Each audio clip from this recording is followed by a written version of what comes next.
Ayo Mbak Bina.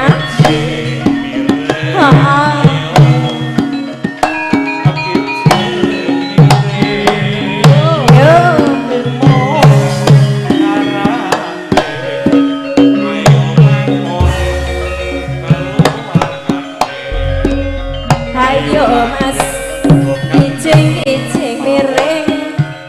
Ayo Mbak Bina.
bojone sing nampa sedina utuh joget terus iki.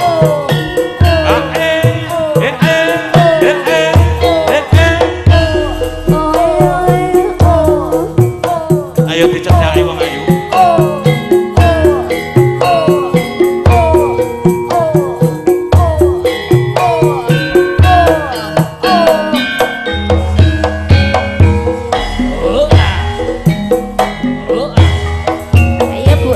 Yen lewat aku kelingan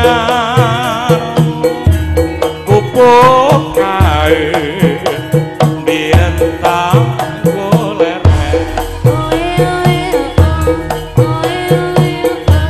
neng cagak kebak tulisan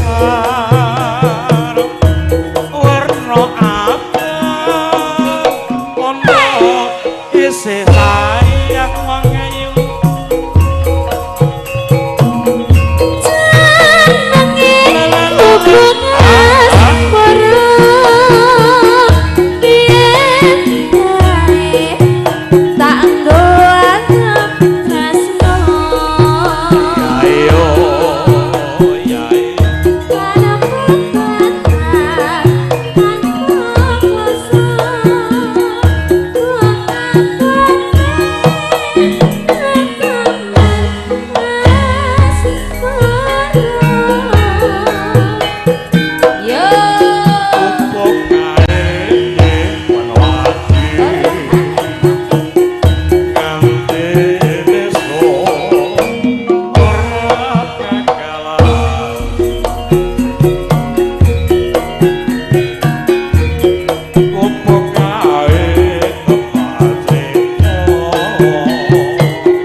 ati kaya gedang goreng wong Mas dadine sampean. Wah lae-lae iki kayak tepung panir apa iki mau. Foto pangeston saking keluarga Bapak Pardimin. Ora tak tampani gen teko sesuk-esuk lek joget. Ayo jek njaluk tembang kangen barang kok. Gratis kanggo jenengan. Piye Mas? Oh nggih, ditutup sik. Lampun Mang Pupuri elek kersane kula syukuri kados ngeten iki enten niki wae bojoku wis ora gelem ngetutke aku. Neng omah mboten gelem ngetutke kula. Jule lambene. Oh kaya ngene diumpah jek gurih lho. Modale banyu termos sanget niku pun anggere didus banyu termos sanget niku jegelek melih.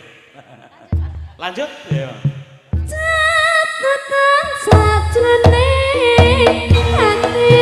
Foto pangeston Rajo monggo.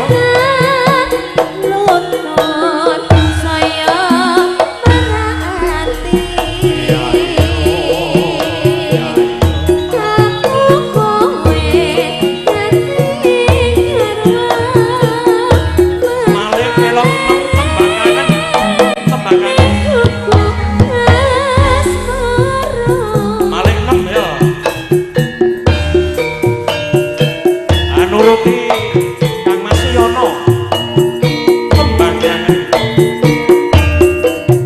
foto pangeston monggo kalaju keluarga Agung Bapak Wagiman abotin jane kemarin kurno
bengi sing ra teko sapa, Pak? Sampeyan nuk sing ra teko nuk. Ayo nendi pancane mlumpuk malah ra rene. Kencan. Aja seru-seru. Bojoku wis ra gelem ngetutke aku ya wis. Ya sesuk tak tutke. Nah, sing ngetutke bojone wong liya. Wis angel iki. Iki mur guyon. Di rumahne manten. Nek cah saiki luwih pengalaman ya. Rek tak aminin Bu. Ngojo sitok kaya tak ingu nganti sak tekaning pati, donya akhirat. Tenane. Tenan kuwi. Aku wis daftar umroh barang lho. Sampean? Heeh, aku ki wis meh soleh lho. Oh, wis meh. Meh soleh mangsane. Lagi meh kok urunge kok. Lah yo kan wis meh soleh. Monggo. Aja semalam wong bagus tresnaku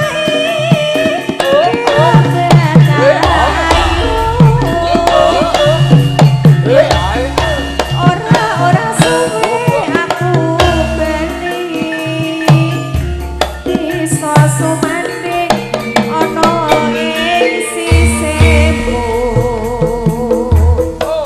Bunyang Yarton, Mas Tri Mendem, Mami Asin, Mbak Menu, Mbak Esti, Mas Aris, Mas Bejo, Mas Agus Kiro, Bang Gedok, Adi Ragil, Mas Tio, Mbak Cantika. Iya.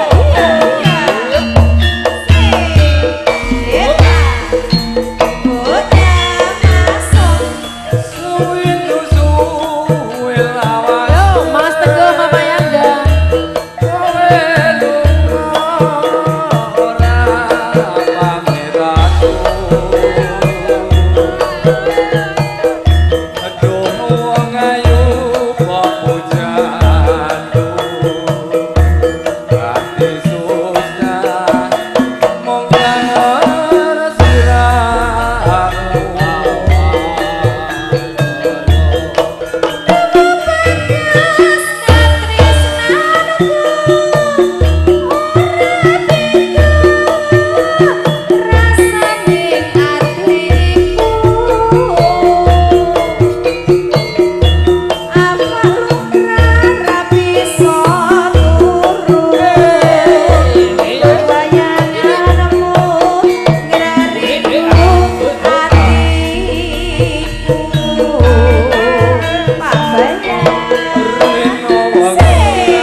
Saking kanca-kanca Karang Taruna meniki kesuwun sabar. Sang Prabu Kresna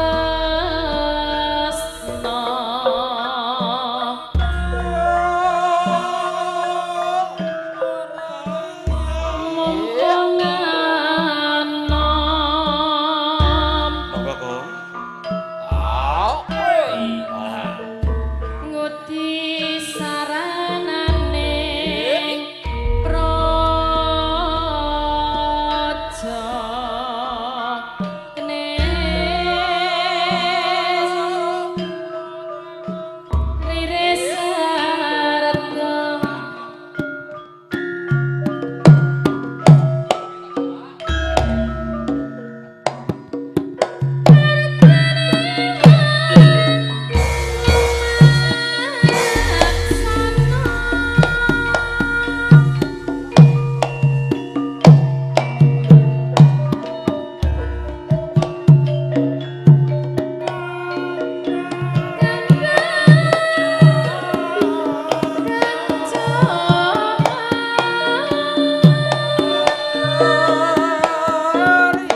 sore-sore dolan mrene.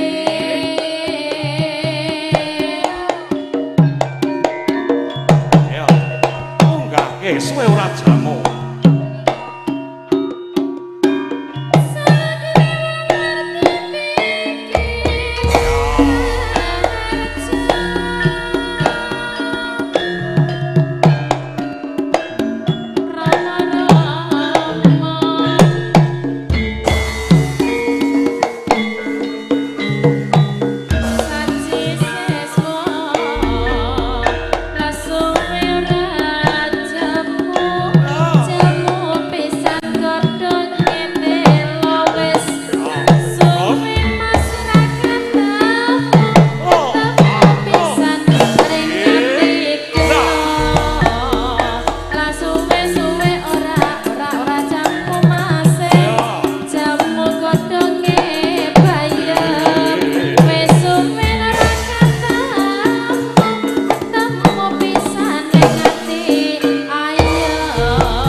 Sembah nuwun Pak Teguh.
laras elok tenan. Pripun Kang Mas? Dasar kuatah penggemare. Nggih. Pripun diajeng nggih rasane cosang. Dilanjut. Monggo setiaku atiku kepengin lelati sliramu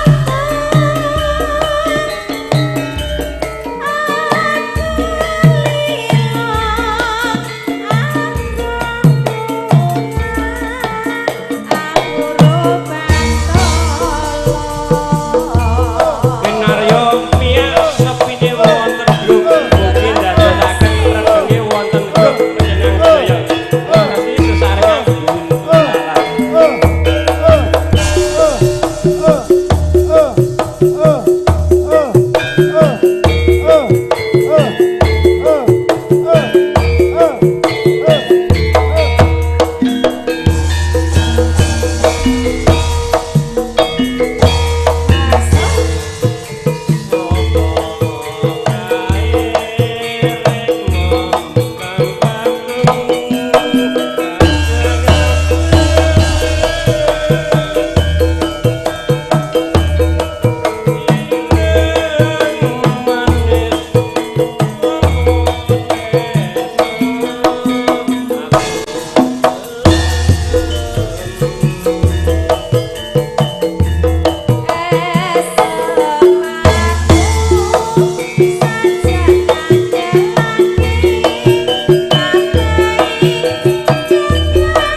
Sinarengan kadang-kadang paguyuban kundur laras.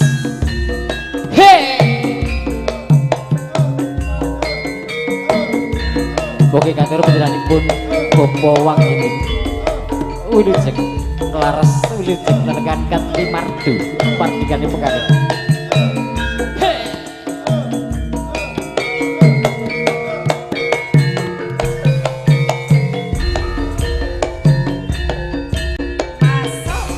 Jajah desa Milangkori tepung gelang anggon goleki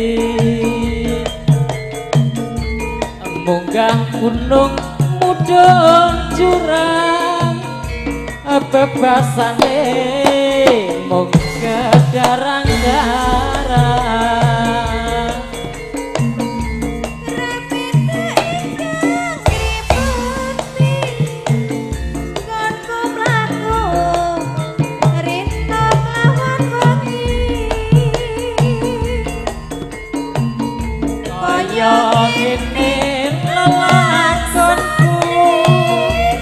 Besok kapan katakan setia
Gin Sound System.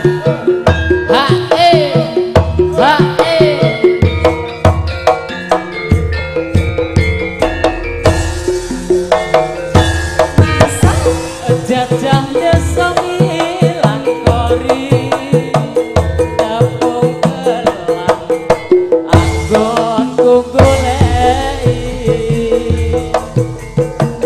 munggah gunung mudhun jurang bebasane mung kejarang-jarang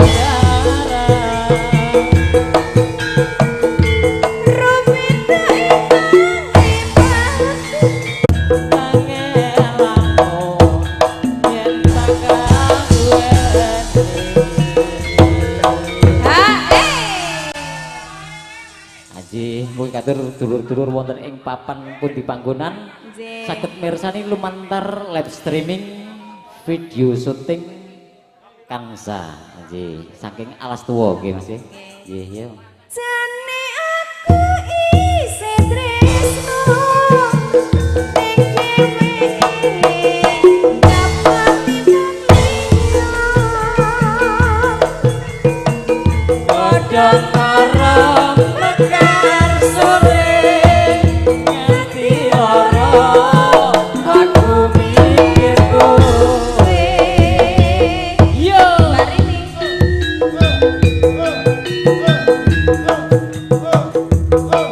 Kapindhut, kapindhut saking kanca-kanca wonten Jakarta.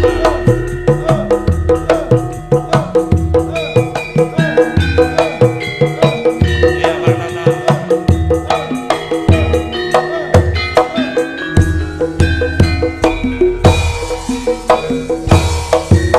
kalamun maros liramu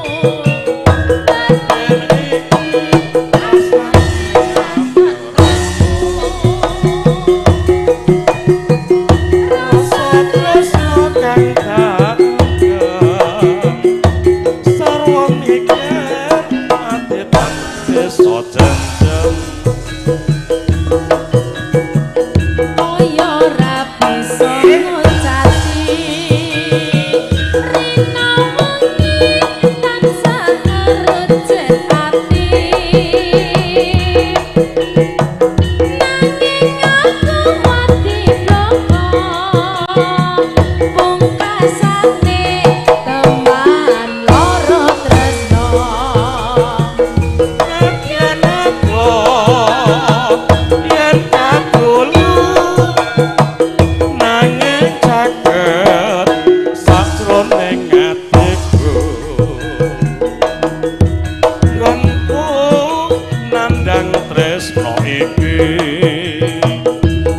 Kinodrat sak termo nglampahi lagu angeleran Lagu lawas setanan niki. njaluk rong pupus lan Ula sawah sapa ngendut Tetan omah atiku wis kepilut Iso ngucati Rina wengi tansah nggodho ati Nanging aku mati bloko Pungkasane teman loro tresno Nadyan aku yen kadulu nanging caket sakroning atiku nggonku nandang tresno iki wis kinodrat wis kinodrat sakremo nglampahi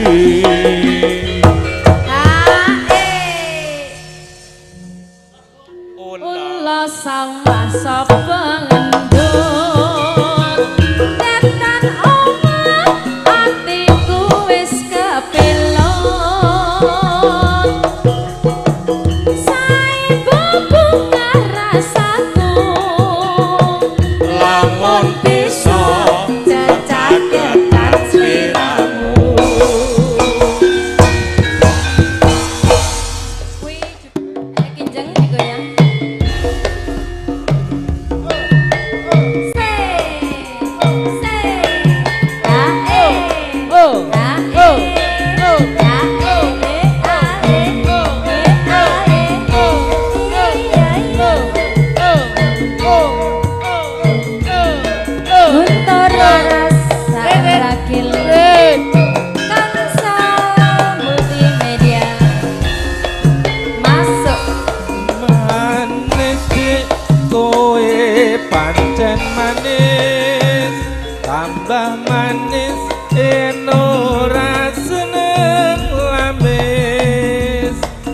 mesem manise ngungkuli madu kaya bisa ngrontone jantungku Gandeng mas sampean pancen gendeng tambah gendeng yen ora seneng mandem keng sing alit mas nemine kempeng alor ngidel sampean gawani gendel